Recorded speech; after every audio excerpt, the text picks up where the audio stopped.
SSC MTS GK GS preparation में हम लोग आज बात करेंगे इंडियन नेशनल मूवमेंट एमसीक्यू से जो आपके पूछे गए हैं एसएससी एमटीएस एग्जाम में, वो देख लेंगे, है ना। भारतीय स्वाधीनता संग्राम से जुड़े हुए जो भी सवाल पूछे गए हैं एसएससी एमटीएस एग्जाम में, वो देखते हैं।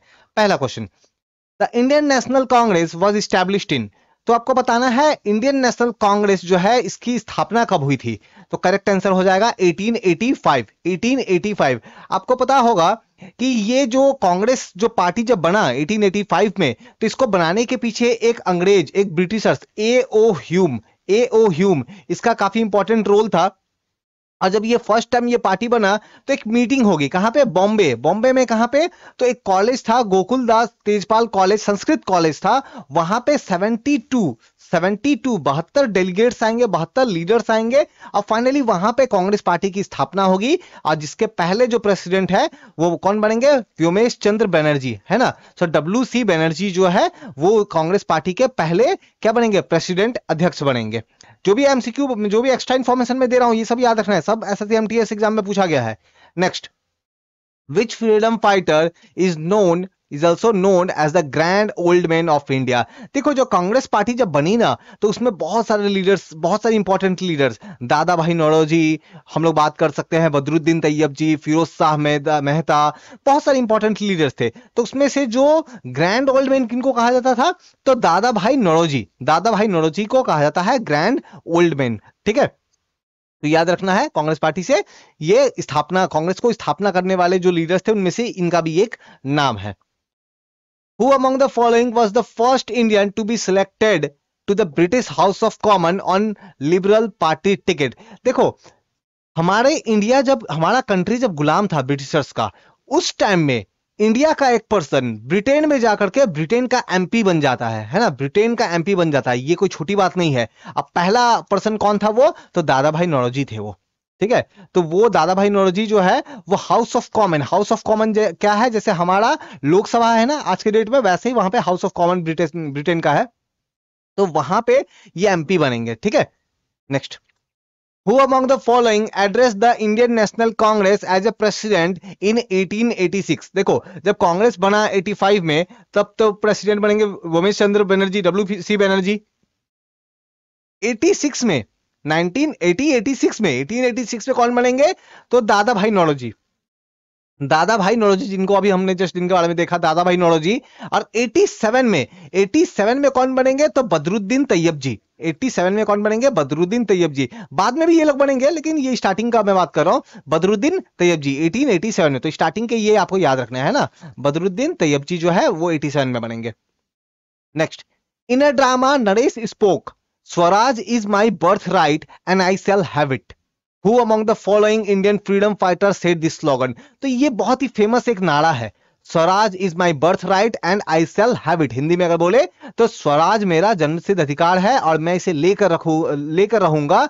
ये कहना था हमारे एक बहुत इंपॉर्टेंट लीडर लोकमान्य बाल गंगाधर तिलक जी का। लोकमान्य बाल गंगाधर तिलक जी का। तिलक जी के बारे में अगर हम लोग थोड़ा डिटेल में बात करते हैं, जो भी एसएससी एग्जाम में पूछा जाता है, थोड़ा एक्स्ट्रा इन्फॉर्मेशन मैं आपको बताता हूं। देखो जब कांग्रेस पार्टी बना ना 1885 में, कब, 1885 में, तो हम लोग देखेंगे उसमें बहुत सारे लीडर जुड़ते गए। तो बेसिकली कांग्रेस में कुछ लीडर ऐसे हो गए जो थोड़े मॉडरेट थे, मॉडरेट मतलब थोड़े शांत स्वभाव के थे, जो थोड़े ऐसे थे जो अंग्रेजों से अगर कुछ चीज चाहते थे तो वो उनसे प्रार्थना करते थे। इनके लिए हम लोग बोलते हैं PPP मॉडल। क्या, PPP मॉडल, है ना, प्रेयर करना, पिटीशन करना, ठीक है, प्रोटेस्ट करना। तो प्रोटेस्ट करना, लेकिन बहुत एग्रेसिव तरीके से नहीं। कांग्रेस के जो स्टार्टिंग दौर के, शुरुआती दौर में जो कांग्रेस के लीडर थे, बहुत एग्रेसिव तरीके से नहीं, पिटीशन करना, प्रे करना, है ना, मिन्नतें करना, इस तरीके का उनका तरीका था।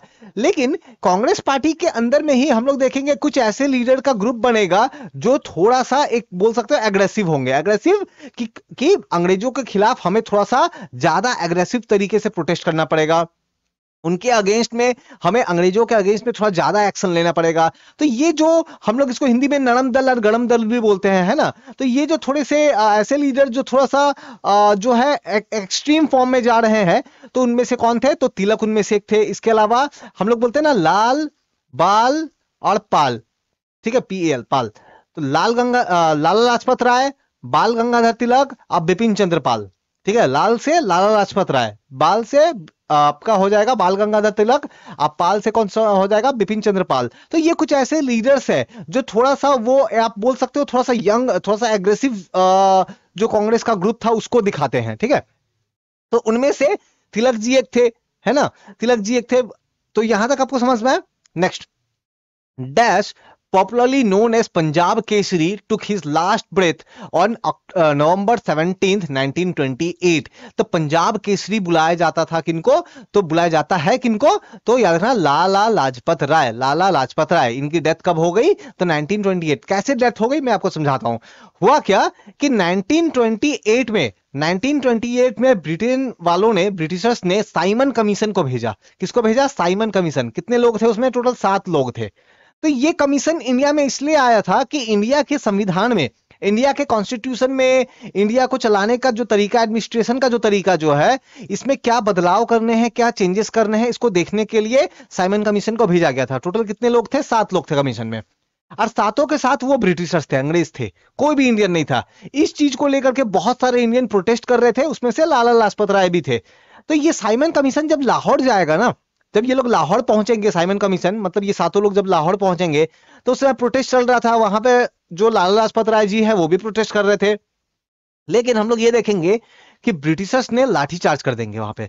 जो ब्रिटिशर्स वहां पे, एक ब्रिटिशर्स एक पुलिसमैन रहेगा, ठीक है, जेम्स स्कॉट, तो उसके ऑर्डर पे क्या होगा, लाठीचार्ज हो जाएगा, और उसी कारण से, चोट लगने के कारण आगे जाकर के हम लोग देखेंगे लाला लाजपत राय की डेथ हो जाएगी। और फाइनली इसका बदला देखेंगे भगत सिंह और सुखदेव राजगुरु बाद में जाकर के जो है वो लोग लेने का ट्राई करेंगे। वो देखेंगे हम लोग इसी वीडियो में, उसके बारे में समझेंगे। Next, in which year through the Indian Official Secret Act was passed to basically to curb the freedom of press। देखो एक लॉ पास किया गया था, इंडियन ऑफिशियल सीक्रेट एक्ट।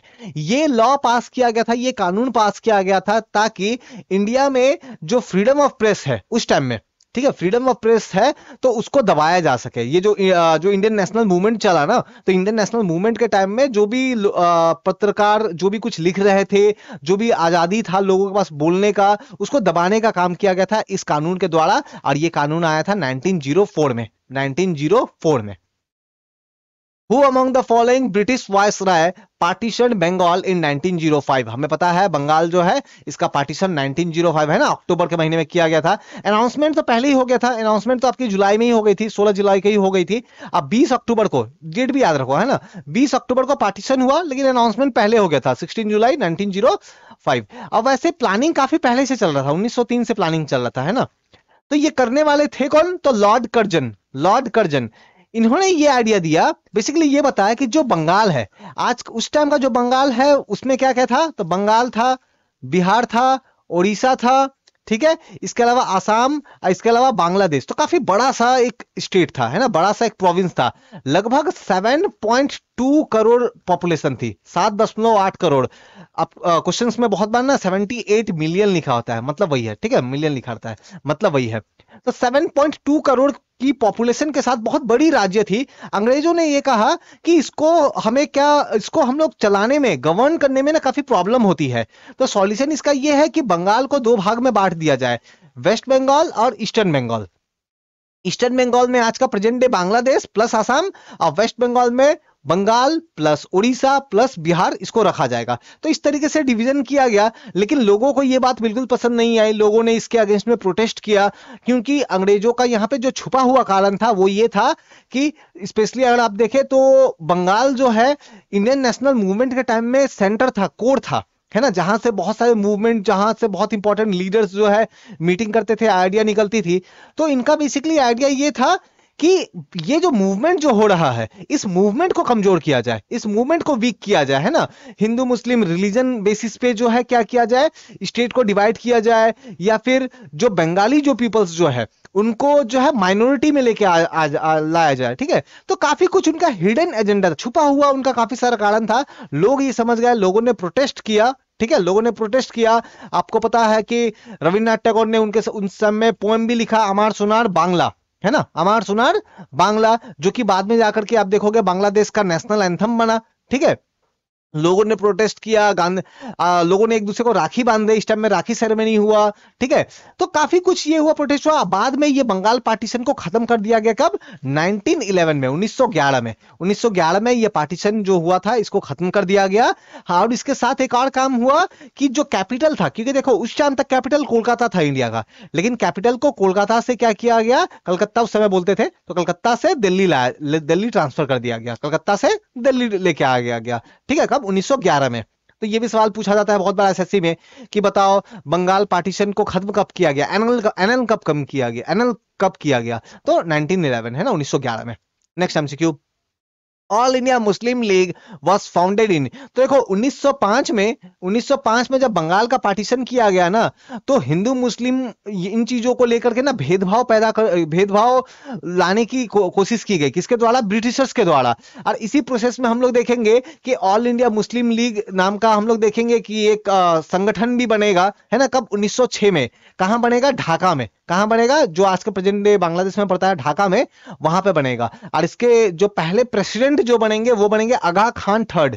आगा खान कौन? थर्ड, ठीक है। बाद में हम लोग देखेंगे कि जिन्ना जो है वो भी 1913 में जो जिन्ना जो है वो इसे ज्वाइन करेंगे, मुस्लिम लीग पार्टी को ज्वाइन करेंगे, है ना। तो 1913 में ये भी सवाल पूछा गया है, मैंने देखा एसएससी एमटीएस एग्जाम में। तो एसएससी एमटीएस एग्जाम के लिए अगर आप प्रिपेयर कर रहे हो ना, अगर आप एसएससी एमटीएस 2023 जीके प्रिपेयर कर रहे हो, या फिर एसएससी एमटीएस 2023 2024 जीके प्रिपेयर कर रहे हो, तो ये सब एक्स्ट्रा इन्फॉर्मेशन जो मैं बता रहा हूं याद रखना है आपको। डाउट कारी हो तो डिस्क्रिप्शन में लिंक है टेलीग्राम, फेसबुक, इंस्टाग्राम का, जुड़ के डायरेक्टली आप उनसे बात करो। नेक्स्ट देख लो, द कांग्रेस स्प्लिट टुक इन। तो हमें ये पता है, जैसे थोड़ी देर पहले मैंने बताया कि कांग्रेस के अंदर एक तरफ तो थोड़े से शांत स्वभाव वाले, जो पिटीशन करने वाले, पीपीपी मॉडल पे चलने वाले, पीपीपी है ना, प्रेयर, पिटीशन और प्रोटेस्ट, ये मॉडल पे चलने वाले कुछ लीडर थे। दूसरी तरफ लाल बाल पाल, है ना, लाल बाल पाल, ये जो थोड़े से एग्रेसिव आप बोल सकते हो, ब्रिटिशर्स के अगेंस्ट में थोड़ा एग्रेसिव ख्याल रखने वाले ये जो लीडर थे। तो इनके बीच में एक डिवाइड हो जाएगा, है ना, कि कांग्रेस का प्रेसिडेंट कौन बनेगा, ये इस मैटर को लेकर के डिवाइड हो जाएगा, और जिसके कारण कांग्रेस जो है वो टूट जाएगी। तो 1907 में, 1907 में, तो ये जो लाल बाल पाल जो है ना, बेसिकली जो तिलक, ये जो एग्रेसिव लीडर्स जो है इनको हटा दिया जाएगा, ठीक है। हम लोग देखेंगे फिर 1908 में जैसे आप तिलक की बात करो, तो तिलक को फिर जेल में भी भेज दिया जाएगा। वो क्या करते थे? अखबार लिखते थे, है ना। तो उनका अखबार था, दो अखबार का नाम याद रखना, एक है केसरी, है ना, एक है केसरी, और दूसरा था मराठा, ठीक है। केसरी मराठी लैंग्वेज में था, अब मराठा जो है वो इंग्लिश लैंग्वेज में था। तो उन्होंने बेसिकली उस पेपर में कुछ ऐसे मैटर्स के बारे में लिखा जिस चीज को लेकर के उनको जो है जेल में डाल दिया गया, ठीक है। उनको जेल में जो है वो डाल दिया गया, कहा बर्मा, ठीक है। नेक्स्ट, बाद में वो ज्वाइन हो जाएंगे, है ना, होम रूल मूवमेंट वगैरह जब होगा, एनी बेसेंट और तिलक मिलके जब होम रूल मूवमेंट चलाएंगे, तो फिर बाद में हम लोग देखेंगे कांग्रेस पार्टी में दोबारा आ जाएंगे वो। Who was the viceroy of India when Morley Minto reform were introduced? तो जो मॉरले मिंटो रिफॉर्म जो हुआ था उस समय इंडिया के वायसराय कौन थे? तो वायसराय कौन थे? लॉर्ड मिंटो, है ना, ये मिंटो यही नाम से आया है। देखो मॉरले मिंटो रिफॉर्म को एक दूसरा नाम से भी आपको जाना, आप पढ़ोगे, वो क्या है? Indian council act, Indian council act, ठीक है, 1909, 1909। तो इंडियन काउंसिल एक्ट 1909, ठीक है। तो ये मॉरले मिंटो रिफॉर्म का ही दूसरा नाम है। बेसिकली इस लॉ के थ्रू में आपको ये बार बहुत बार पूछा गया है, मैंने देखा है कि सेपरेट इलेक्टोरेट्स, है ना। देखो आज के समय में जब इलेक्शन होता है, जैसे फॉर एग्जांपल मैं अगर किसी कॉन्स्टिट्यूएंसी से बिलोंग करता हूं, मैं अगर एक चुनावी क्षेत्र से बिलोंग करता हूं, तो इस चुनावी क्षेत्र में अगर कोई लीडर खड़ा होता है किसी पार्टी की तरफ से, तो इसको वोट देने वाले पर्सन हिंदू, मुस्लिम, सिख, ईसाई, जो भी रिलीजन, जो भी धर्म वाले हैं, सभी को वोट देते हैं। लेकिन ये मॉरले मिंटो रिफॉर्म इन सबको लेकर के क्या किया गया कि जो मुस्लिम लीडर है उसको मुस्लिम वोट देंगे, है ना। फिर बाद में जाकर के दूसरे और रिलीजन को लेकर के भी सेपरेट जो है सेपरेट इलेक्टोरेट का सिस्टम लाया गया। तो ये जो सांप्रदायिक तौर पे इंडिया को बांटने का तरीका जो है ना, ये काफी पहले से स्टार्ट हो गया था, है ना, अंग्रेजों ने करना स्टार्ट किया गया था। तो आपसे ये भी सवाल पूछा जा सकता है कि बताओ सेपरेट इलेक्टोरेट्स का जो सिस्टम जो है वो कब कैसे आया? तो मॉरले मिंटो रिफॉर्म के थ्रू आया, या फिर आप बोल सकते हो इंडियन काउंसिल एक्ट 1909 के थ्रू आया, ठीक है। Next, which of the following was a revolutionary organisation formed outside India in 1913? तो 1913 में इंडिया के बाहर बनने वाला एक ऑर्गेनाइजेशन जो कि इंडिया की स्वाधीनता संग्राम, इंडिया की जो नेशनल मूवमेंट है ना, फ्रीडम नेशनल मूवमेंट जो है, इसको लेकर वर्क करेगा, वो कौन है? गदर पार्टी, है ना। गदर पार्टी, गदर पार्टी से आप नाम, आपको एक नाम याद आता होगा, लाला हरदयाल, है ना। उसके अलावा सोहन सिंह भकना, ये सब भी नाम आपको याद होता होगा, लेकिन लाला हरदयाल मेरे ख्याल से आप लोगों ने जरूर नाम सुना होगा। तो ये जो पार्टी जो है, ये जो ग्रुप ऑर्गेनाइजेशन जो बनाया गया, ये कहाँ पे? अमेरिका में, है ना। अमेरिका में सैन फ्रांसिस्को इनका सेंटर था, हेडक्वार्टर था। तो अमेरिका में प्लस कनाडा प्लस जो है और भी ईस्टर्न अफ्रीका में रहने वाले कुछ लोग जो है, उन लोगों ने मिलकर के ये ऑर्गेनाइजेशन बनाया, बेसिकली बाकी दुनिया को ये बताने के लिए कि देखो इंडिया में ब्रिटेन वाले जो है वो क्या कर रहे हैं, ठीक है। और इसी से जुड़ा हुआ है एक इंसिडेंट, कोमगाता मारू इंसिडेंट। अगर आपको पता है क्या है कोमगाता मारू इंसिडेंट तो आप बताओ, नहीं पता है तो भी बताओ, मैं उसका एक सेपरेट एक वीडियो लेके आऊंगा, ठीक है, कोमगाता मारू इंसिडेंट का। नेक्स्ट देख लो, in which year did Mahatma Gandhi arrive in India from South Africa? तो इंडिया में साउथ अफ्रीका से गांधी जी कब आए थे? ठीक है, तो कब आए थे? तो 1915, है ना। गांधी जी के आने का डेट को ही ना हम लोग प्रवासी भारतीय दिवस के तौर पे मनाते हैं। देखो आपको पता है कि गांधी जी जो अब इंडिया में जब थे ना, बाद में वो कहां चले गए? इंग्लैंड चले गए, लंदन चले गए, क्या करने? वकील बनने, बैरिस्टर की पढ़ाई करने। अब बैरिस्टर की पढ़ाई करके फिर वो इंडिया आते हैं, ऐसा नहीं कि डायरेक्टली साउथ अफ्रीका चले जाएंगे। वो इंग्लैंड में जाएंगे, पढ़ाई करेंगे, पढ़ाई करके इंडिया में आएंगे, और इंडिया में ना वो लॉयर बनने की अपना प्रैक्टिस स्टार्ट करेंगे, है ना। केस वगैरह लड़ना, ये सब जो चीजें जो है ये स्टार्ट करेंगे। लेकिन स्टार्टिंग में इनको उतना सक्सेसफुल नहीं मिलेगा, उतना सक्सेस इनको नहीं मिलेगा स्टार्टिंग में। इंडिया में ही रहेंगे पर सक्सेस नहीं मिलेगा, उतना ज्यादा फेम ये सब भी नहीं मिलेगा। लेकिन बाद में देखेंगे 1893 में, 1893 में हम लोग देखेंगे कि इनको जो है साउथ अफ्रीका से इनको बुलावा आएगा।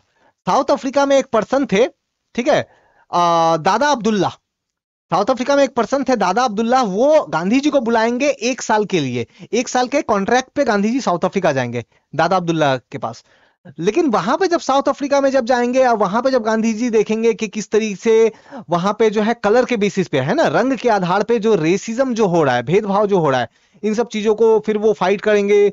बेसिकली उनका पूरा मूवमेंट सत्याग्रह चलेगा साउथ अफ्रीका में। और ये सब कुछ हो करके फिर बाद में 1915 में जो वो है वो इंडिया में रिटर्न आएंगे। तो ऐसा नहीं है कि एकदम साउथ अफ्रीका ही चले गए थे, बीच में वो आए भी थे, ठीक है, 1915। Next, in which year did Mahatma Gandhi led a successful mill worker strike in Ahmedabad? Gandhi ji जब इंडिया आएंगे तो इंडिया में स्टार्टिंग में वो 3 मूवमेंट उनका फेमस है, एक तो चंपारण सत्याग्रह, फिर एक खेरा आंदोलन, और अहमदाबाद मिल स्ट्राइक, ठीक है। तो ये तीनों क्या है? पहले तो अहमदाबाद के बारे में आप समझो, है ना। तो अहमदाबाद के बारे में इसमें बात करते हैं। तो अहमदाबाद वाली मिल स्ट्राइक कब हुई? 1918 में हुई। 1918 में हुआ ये कि अहमदाबाद में जो कपड़े की जो मिल जो थी, वहां पे मिल में जो मालिक जो थे, उन मालिक और प्लस मिल के जो मजदूर जो थे, उनके बीच में कुछ इशू हो गया। तो ओनर जो थे, जो मालिक थे वो, प्लस जो लेबर मजदूर जो है, उनके बीच में कुछ इशू हो गया। लेबर, क्योंकि महंगाई काफी ज्यादा थी। देखो आपको पता होगा कि 1914 से फर्स्ट वर्ल्ड वॉर हुआ, है ना। 1914 स्टार्ट हो गया, 18 तक चलता रहा। तो हम लोग देखेंगे कि इस टाइम में महंगाई बहुत ज्यादा थी, तो लेबर डिमांड कर रहे थे, ठीक है, प्लस प्लेग वगैरह भी आया हुआ था। तो लेबर जो है वो डिमांड कर रहे थे कि क्या करो, हमारा जो है सैलरी 50% बढ़ाओ, हमारी सैलरी 50% बढ़ाओ। ओनर बोल रहे थे कि नहीं, 50% हम लोग इंक्रीज नहीं कर पाएंगे, 20% हम लोग बढ़ा देंगे। अब इन इन चीजों को लेकर के हम लोग देखेंगे कि प्रॉब्लम होगा। फाइनली लेबर जाएंगे किनके पास? अनुसुईया बेन, अनुसुईया सारा भाई जो है, अनुसुईया अनुसुईया अनुसुईया जो है एक सामाजिक कार्यकर्ता थी, है ना, सोशल एक्टिविस्ट जो है वो थी। तो अनुसुईया के पास जाएंगे और अनुसुईया जो है वो गांधी जी को बुलाएंगे कि आप आइए, आप आकर के बीच में समझौता कराइए, जो मेडिटेशन वाला जो काम है वो आप करवाइए। गांधी जी आएंगे, गांधी जी लेबर को बोलेंगे देखो 50% तो नहीं, आप लोग 35% मांगो, है ना, 50% ज्यादा हो रहा है, 35% आप लोग मांगो। और नहीं मिल रहा है तो आप लोग क्या करो, हंगर, भूख हड़ताल कर दो, स्ट्राइक कर दो, मैं भी आपके साथ हूं। तो गांधी बेसिकली 35% के लिए गांधी जी बोलेंगे, प्लस हंगर स्ट्राइक, है ना, भूख हड़ताल के लिए बोलेंगे। फाइनली जो ओनर, जो मालिक जो है वो मान जाएंगे, ठीक है, वो मान जाएंगे, तो 35 पे डील होगा, ठीक है। Next, which Indian movement was started to look into the problem of indigo planter in the year 1917? तो गांधी जी जब आएंगे ना, तो एक और मूवमेंट में वो पार्टिसिपेट करेंगे, वो कौन सा? चंपारण सत्याग्रह। चंपारण सत्याग्रह, चंपारण का है तो बिहार में है, ठीक है, बिहार का एक डिस्ट्रिक्ट वहां पे है। तो हुआ क्या, यहाँ पे होता क्या था? तो चंपारण डिस्ट्रिक्ट में ना जो यूरोपियन प्लांटर्स थे, जो यूरोपियन जो लोग थे ना, वो फार्मर्स को ना जबरदस्ती उनको इंडिगो कल्टीवेट करने के लिए बोलते थे, नील की खेती, है ना, इंडिगो। क्या होगा इंडिगो से? तो इंडिगो से डाई बनेगा, रंग बनेगा, है ना, जो डाई, जो कपड़े रंगते हैं ना, वो रंग बनेगा, डाई बनेगा। तो इसके लिए एक सिस्टम चलता था, उसको बोलते थे 3 कठिया सिस्टम। तो 3 कठिया सिस्टम चलता था, और फार्मर्स को जबरदस्ती बोला जाता था कि आप लोग क्या करो, इंडिगो का कल्टीवेट करो। अब इससे फार्मर्स का कंडीशन बहुत खराब हो गया। तो उसमें से हम लोग देखेंगे एक फार्मर, कौन, राजकुमार शुक्ला। राजकुमार कौन, शुक्ला, है ना। तो शुक्ला जी जाएंगे गांधी जी के पास में, गांधी जी को बोलेंगे कि अब आइए देखिए हमारे फार्मर्स के साथ कैसा हो रहा है ना। तो गांधी जी आएंगे वहां पे, सत्याग्रह करेंगे, ठीक है, और जाकर के ये मैटर जो है ये सॉल्व होगा। तो यही है चंपारण सत्याग्रह, ठीक है। Next, in which year did Mahatma Gandhi first introduced a nation wide Satyagraha in India? तो देखो चंपारण सत्याग्रह तो चंपारण डिस्ट्रिक्ट में हुआ, बिहार में। अहमदाबाद मिल स्ट्राइक तो हुआ आपका गुजरात में। पूरा ऑल इंडिया लेवल पे नहीं था ना, लेकिन गांधी जी का पहला ऑल इंडिया लेवल पे जो एक सत्याग्रह स्टार्ट जो हुआ, वो हुआ था, याद रखना, 1919 में। 1919 में हुआ क्या, एक कानून पास किया गया था जिसको बोलते हैं रोलैक्ट एक्ट, है ना, रोलैक्ट एक्ट, रोलैक्ट कानून। इस कानून के तहत जो है ब्रिटिशर्स, जो पुलिस वगैरह है, उनके पास काफी पावर आ गया, है ना। किसी पे अगर डाउट होगा तो 2 साल के लिए बिना किसी ट्रायल का जेल में डाल दो। नॉर्मली क्या होता है कि आपको अगर अरेस्ट किया जाएगा तो आपको कोर्ट में लेके जाया जाएगा, कोर्ट में जज साहब तय करेंगे कि आपको जेल में डालना है कि नहीं डालना है, कि छोड़ देना है ना। तो कोर्ट में ले जाना जो है 24 आवर के अंदर, आपको अगर अरेस्ट किया जाता है तो 24 घंटे के अंदर आपका कोर्ट में पेशी करना जरूरी है, आपको कोर्ट में लेके जाना जरूरी है। तब वहां पे 24 घंटे के अंदर कोर्ट में जज साहब डिसाइड करेंगे कि क्या करना है आपके साथ आगे। लेकिन यहां पे तो ये सिस्टम था कि 2 साल तक बिना जज के सामने ले जाए, सिंपली जाकर जेल में डाल दो। कल के डेट में किसी पुलिस वाले का कुछ मन करता है, कुछ अनबन हो गया, वो उठा के जेल में डाल देगा। तो ऐसी इस तरह की कानून थी, है ना, इस तरह का ये काला कानून, ब्लैक लॉ था, रोलैक्ट एक्ट। अब इन चीजों को लेकर के जो है गांधी जी जो है क्या करेंगे, नेशन वाइड स्ट्राइक करेंगे। और रोलैक्ट एक्ट से ही जुड़ा हुआ हम लोग देखेंगे कि एक और यहीं से एक इंसिडेंट का नाम आता है, वो आता है कौन सा, जो जलियांवाला बाग हत्याकांड है ना, जो जलियांवाला बाग हत्याकांड है वो इसी से रिलेटेड आता है। देखते हैं, समझते हैं क्या है जलियांवाला बाग हत्याकांड। अच्छा, पहले यहां पर थोड़ा समझा देता हूं जलियांवाला बाग हत्याकांड क्या है। तो देखो, जो रोलैक्ट एक्ट जब आया है ना, तो इस चीज को लेकर दुनिया भर के जो भी हमारे जो इंडिया के जो लीडर्स थे, जो लोग थे, उन्होंने प्रोटेस्ट करना स्टार्ट कर दिया। पंजाब में कंडीशन बड़ा खराब था।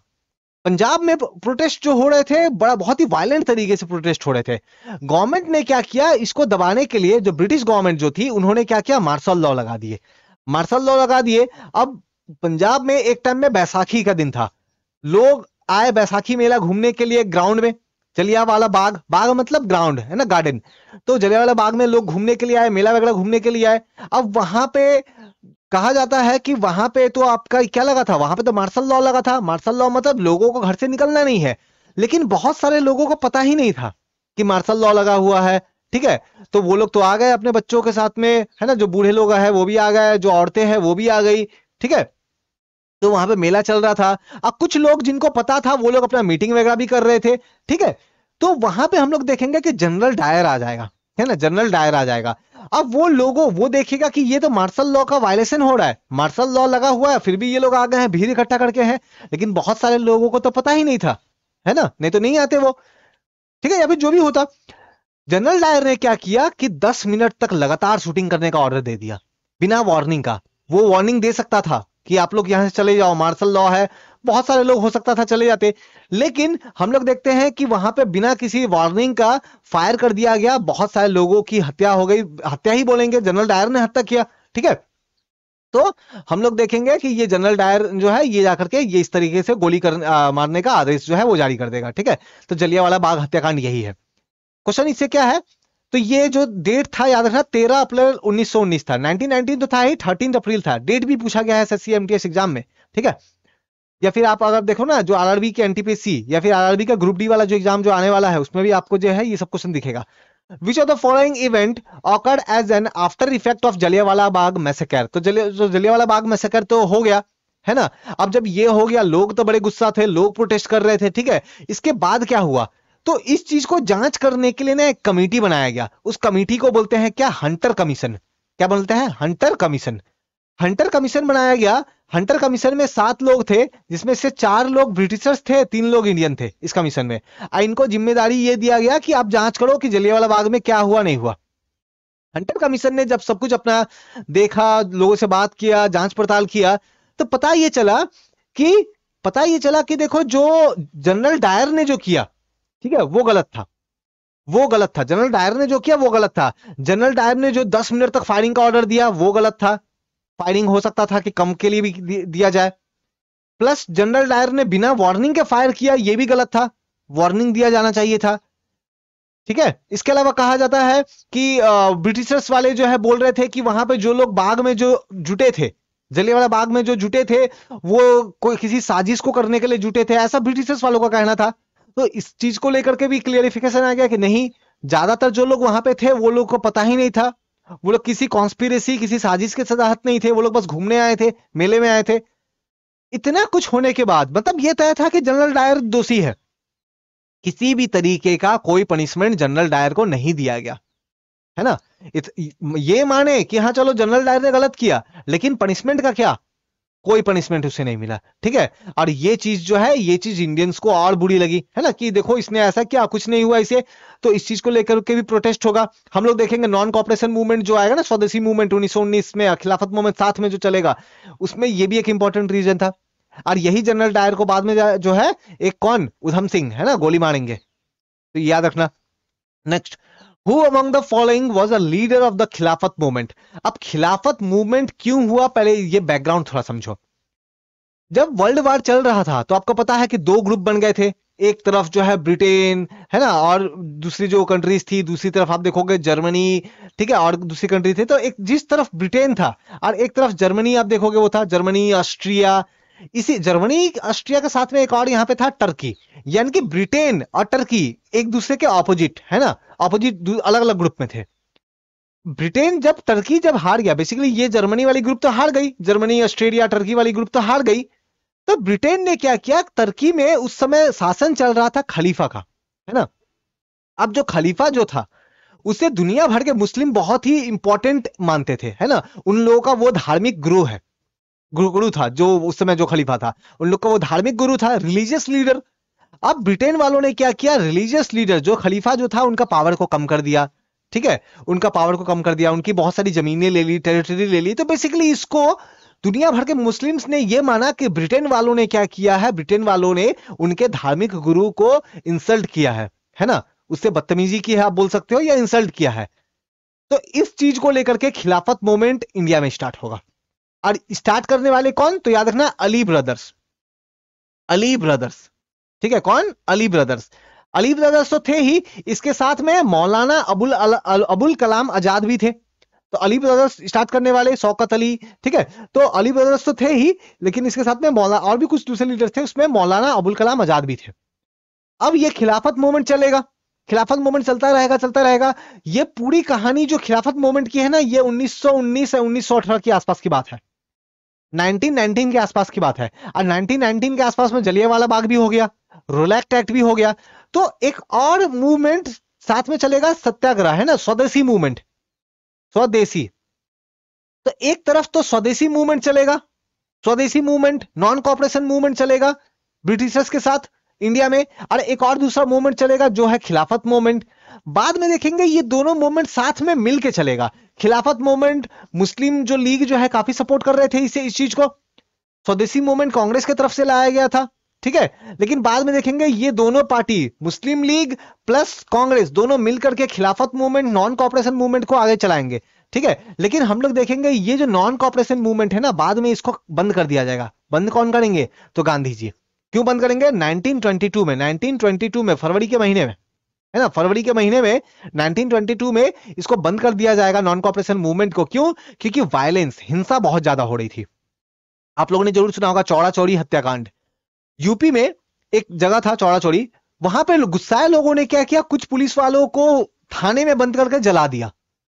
तो थाने में बंद करके जब जला दिया, तो ये जो वायलेंस हुआ, ये जो हिंसा हुआ, इस चीज को देखते हुए गांधी जी का ये मानना था कि लोगों को अभी तक प्रोटेस्ट करना नहीं आया है, तो इसीलिए उन्होंने ये नॉन कॉपरेशन मूवमेंट जो है बंद कर दिया। बहुत लोगों ने इस चीज को लेकर के गांधी जी का क्रिटिसाइज भी किया, क्योंकि बहुत सारे कांग्रेस के लीडर इससे नाखुश थे। ये जो फैसला लिया गया था गांधी जी के द्वारा, ये जो डिसीजन लिया गया था, इस चीज को लेकर बहुत सारे कांग्रेस के लीडर नाखुश थे, लेकिन ये डिसीजन जो है वो लिया गया। ठीक है, next, which of the following is not a reason for slowing down non cooperation movement. तो नॉन कॉपरेशन मूवमेंट जो है, इसमें से कौन सा कारण है स्लो होने का? तो देखो, नॉन कॉपरेशन मूवमेंट आगे जाकर के स्लो भी होगा, बंद तो होगा ही, स्लो भी होगा। स्लो होने के पीछे बहुत सारे, देखो एक चीज याद रखो, कोई भी मूवमेंट, कोई भी अगर आप मूवमेंट कर रहे हो ना, वो बहुत लंबा नहीं चल सकता है, लोग थक जाते हैं, है ना। आप रोज रोज रोज रोज मूवमेंट करोगे, नहीं, लोग थक जाएंगे। तो यहां पे पूछा क्या जा रहा है, जब मूवमेंट स्टार्ट हुआ तो लोगों में तो बोलेंगे ना, हाई हाउस द जोश, तो वेरी हाई सर, वैसा वाला कंडीशन था। ठीक है, तो जोश तो बहुत हाई था, लेकिन फिर देखेंगे लोगों को अपना काम पे जाना था, लोगों को स्कूल जाना था, लोगों को कहा गया कि आप खादी कपड़े पहनो, लेकिन खादी का कपड़ा बहुत महंगा था। ठीक है, तो ये बहुत सारी चीजें थी जो आगे जाके धीरे धीरे ना थोड़ा सा नॉर्मल होने लगा, तो धीरे धीरे थोड़ा कमजोर होने लगा ये मूवमेंट। ठीक है, तो कौन सा इसमें से कारण नहीं था, ठीक है, ये पूछा जा रहा है। तो leader of the movement shifted their focus towards domestic work, thus created void. ठीक है, तो ये रीजन नहीं था, समझ में आया। Next, which of the following statement is correct regarding Simon commission. अब साइमन कमीशन का सिस्टम, साइमन कमीशन क्या है पहले ये समझते हैं। 1909 में, 1909 में जब मॉर्ले मिंटो रिफॉर्म हुआ था, या फिर इंडियन काउंसिल एक्ट, सॉरी 1909 नहीं, 1919 में, 1919 में जब गवर्नमेंट ऑफ इंडिया एक्ट आया, गवर्नमेंट ऑफ इंडिया एक्ट 1919, 1919 में जब आया, तो उसमें एक सिस्टम ये था कि 10 साल के बाद, मतलब 1929 में 10 साल के बाद हम लोग फिर से जो लॉ आया है ना, क्योंकि देखो 1919 में, 1919 में गवर्नमेंट ऑफ इंडिया एक्ट आया, ये एक्ट में क्या था कि कंट्री को कैसे चलाना है, इंडिया को कैसे चलाना है। ठीक है, डिसाइड ये हुआ कि 10 साल के बाद ये जो लॉ आया है 1919 वाला, इसको चेक करेंगे कि ये लॉ अच्छे से काम कर पा रहा है कि नहीं कर पा रहा है, या फिर क्या इस लॉ में कोई बदलाव करना है, कोई चेंजेस करने हैं। तो इस चीज को लेकर के एक प्रोविजन था कि 10 साल बाद इसको चेक करना है, रिव्यू करना है। तो इसी चीज से रिलेटेड जो है 1927 में साइमन कमीशन को भेजा जाएगा इंडिया में, किस काम के लिए, कि आप जाओ इंडिया में देखो, इंडिया में देखो कि क्या 1919 वाले एक्ट में क्या क्या बदलाव करने हैं, क्या क्या चेंजेस करने हैं। तो इस कारण से ब्रिटिश गवर्नमेंट जो है ना, उसने 7 लोगों की टीम को इंडिया में भेजा कि जाके आप चेक करो। अब क्योंकि ये 7 लोगों की टीम में कोई भी इंडियन नहीं था, तो ब्रिटेन वाले तय करते इंडिया में आकर के कि इंडिया में लॉ कैसा होना चाहिए। ये तो गलत है, इंडिया का लॉ कैसा हो तो इंडियन तय करेंगे। लेकिन यहां तो साइमन कमीशन में तो ब्रिटेन वालों ने 7 लोगों की टीम भेज दी, जिसमें साइमन कमीशन इसको बुलाता है कि आप जाओ इंडिया में चेक करो। ठीक है, अब क्योंकि इस इंडिया में इसमें कोई इंडियन पीपल नहीं था, इस कारण से लोग तो प्रोटेस्ट करना जायज था, लोगों ने प्रोटेस्ट किया। ठीक है, और ये वही प्रोटेस्ट है जिसमें लाला लाजपत राय जब लाहौर में प्रोटेस्ट करेंगे तो उनकी चोट लगने से बाद में आगे जाके मृत्यु हो जाएगी। ठीक है, तो यही क्वेश्चन है। तो सवाल क्या पूछ रहा है, विच of the following statement is correct. आपको करेक्ट स्टेटमेंट बताना है, सही स्टेटमेंट बताना है। तो 1927 में, तो ये जो साइमन कमीशन है, इसको बनाने का डिसीजन तो बहुत पहले ले लिया। देखो 1919 में ही तय कर दिया गया था कि 10 साल बाद भेजेंगे, लेकिन किसको भेजेंगे इसका डिसीजन 1927 में हुआ। तो 1927 में साइमन कमीशन तय हो गया कि ओके साइमन कमीशन जाएगा। आया कब, 1928 में, याद रखना एक साल पहले ही 1928 में आया, 1928 में आया। और आकर के कब साइमन कमीशन इंडिया में कब आया, 1928, और उनको बनाने का डिसीजन 27 में लिया गया। ठीक है ना, तो यही बोल रहा है कि इंग्लिश ने डिसाइड किया 1927 में कि साइमन को भेजेंगे इंडिया में, सही बात है। और उसमें कोई इंडियन रिप्रेजेंटेटिव नहीं थे, ये भी सही बात है, दोनों ही सही है। ठीक है, नेक्स्ट देख लो, नेक्स्ट एमसीक्यू देखो, जो भी एमसीक्यू ये आपको देख रहे हैं ना, इंडियन नेशनल मूवमेंट एमसीक्यू जो आप देख रहे हो, ये बहुत इंपॉर्टेंट है। चाहे कोई भी एग्जाम आप दे दो, है ना, चाहे आप आरआरबी एनटीपीसी दो, आरआरबी ग्रुप डी दो, एसएससी एमटीएस दो, एसएससी सीएचएसएल, या फिर एसएससी सीजीएल दो, सभी के लिए इंपॉर्टेंट है। Next, dash was the first Indian women to become the president of Indian National Congress. तो इंडियन नेशनल कांग्रेस की प्रेसिडेंट जो है पहली वुमेन कौन बनी थी, तो याद रखना है सरोजनी नायडू, सरोजनी नायडू। बाकी नाम जैसे अरुणा असफ अली की बात करें तो 1942 में जब भारत छोड़ो आंदोलन चल रहा था, क्विट इंडिया मूवमेंट चल रहा था, तो इन्होंने जो है तिरंगा फहराया था, इस चीज को लेकर के इनको याद करते हैं। सुचिता कृपलानी इंडिया की पहली सीएम, वुमेन सीएम, ठीक है, women CM. Next, who was the accused of murder of Saunders in 1928? तो देखो 1928 में जब साइमन कमीशन आया, प्रोटेस्ट चल रहे थे, और इसी प्रोटेस्ट में लाला लाजपत राय को जो है चोट लग गई, उनकी डेथ हो गई। ये लाठी चार्ज करने का ऑर्डर किसने दिया? तो जेम्स स्कॉट ने। किसने? जेम्स स्कॉट ने जो है वो ऑर्डर दिया कि लाठी चार्ज करो। अब ये बात जब भगत सिंह, सुखदेव, राजगुरु इन लोगों को पता चला तो इन लोगों ने प्लान बनाया, क्या करना है? जेम्स स्कॉट को मार देना है ना, उसको मार देना है। अब उसको मारने को लेकर के इन्होंने एक प्लान बनाया, है ना, जिसको बोलते हैं लाहौर कॉन्स्पिरेसी केस बोलते हैं। मारने को लेकर के प्लान बनाया और इन्होंने गोली मार के हत्या की, लेकिन पता चला कि जिसकी हत्या की ना वो जेम्स स्कॉट नहीं, वो सॉन्डर्स था, है ना, 1928 में। तो मारने वाले कौन थे? भगत सिंह, है ना, तो याद रखना है आपको, लाहौर कॉन्स्पिरेसी केस, ठीक है। In 1929, Indian National Congress demanded complete independence under the presidency of 1928, 1929, है ना। लाहौर में देखो कांग्रेस का क्या ऐसा सिस्टम था ना कि जनरली दिसंबर के महीने में, जनरली नॉर्मली ना दिसंबर के महीने में हर साल वो लोग अलग अलग जगहों पे, भारत में अलग अलग जगहों पे मिलते थे, मिल करके मीटिंग करते थे, आगे पूरे साल भर क्या करना है वो डिसाइड करते थे, एजेंडा तय होता था, तो ये सारा काम तय होता था, ठीक है। तो लाहौर में 1929 में जो है ये मिलेंगे, और जब कभी मीटिंग होता था तो उसका एक प्रेसिडेंट होता था, अध्यक्ष होता था।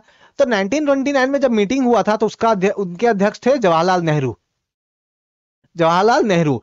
और ये वही मीटिंग है जिसमें डिसाइड किया गया कि इंडिया जो है अब कंप्लीट इंडिपेंडेंस जो है वो डिमांड करेगा, ठीक है, कंप्लीट इंडिपेंडेंस, है ना। 31 अगस्त 1929 को डिमांड जो है इसको तय किया गया, और 1 जनवरी 1930 को रावी नदी के किनारे तिरंगा फहराया गया, और यह बताया गया कि 26 जनवरी को हम लोग क्या करेंगे, 26 जनवरी को हम लोग स्वाधीनता दिवस जो है वो मनाएंगे। तो ये तय हुआ, ठीक है। Next, all of the following are the freedom fighter of India who were hanged to death on 23rd March 1921 in Lahore conspiracy case except। तो लाहौर कॉन्स्पिरेसी केस मैंने आपको थोड़ा देर पहले बताया, है ना, कि किस तरीके से सुखदेव, राजगुरु, भगत सिंह जो है इन्होंने जेम्स स्कॉट को मारने का प्लान बनाया, लेकिन मारा गया सॉन्डर्स, ठीक है। तो इनमें से इन लोगों को बाद में जाकर ना फांसी दे दिया जाएगा, शहीद हो जाएंगे ये, है ना, फांसी दे देंगे ये ब्रिटिशर्स वाले, ठीक है। तो सुखदेव, राजगुरु, भगत सिंह, इनको तो फांसी मिलेगा। ऑफ कोर्स महात्मा गांधी जी को नहीं मिलेगा, क्योंकि महात्मा गांधी उस समय 1931 का टाइम था ना, तो उस समय तो कौन सा मूवमेंट चल रहा था? सिविल डिसोबीडियंस मूवमेंट, हिंदी में अगर बोले तो सविनय अवज्ञा आंदोलन चल रहा था, है ना, सविनय अवज्ञा आंदोलन, सिविल डिसोबीडियंस मूवमेंट जो है वो चल रहा था, ठीक है। Next, in which year did Bhagat Singh and Batukeshwar Dutt, BK मतलब बटुकेश्वर, ठीक है, तो Batukeshwar Dutt throw a bomb in the central assembly.